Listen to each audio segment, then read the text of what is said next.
دریاد کم درته چې کال 2002 د جنوري میاشت او تاسو د یو هیواد سفیر د په سفارتخانه کې ونیو امریکا ته حواله کو یاد درته عبدالسلام ضعیف صاحب عبدالسلام ضعیف صاحب چې کوم دی داغه نیول او هغه امریکا ته حواله کول دا یو ډیر د پاکستان په تاریخ کې یو ډیر زیات یو شرمناک واقعه وازر دی بالکل مخالفت کوم دا ټولو بین الاقوامي قوانین چې کوم دي داغه خلاف ورزي وا او دا د ټولو کنونشن خلاف ورزي وا او دا د پښتونولۍ خلاف ورزي وا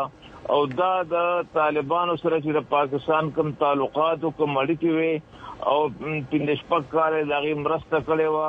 او دغه نه پسې چې کوم د امریکا ته اړې ورکړي او هغه ته وجرا چې د طالبان حکومت ختم دا د ټولو خبرو چې کوم دی نو دا یو تسلسل نو د مولانا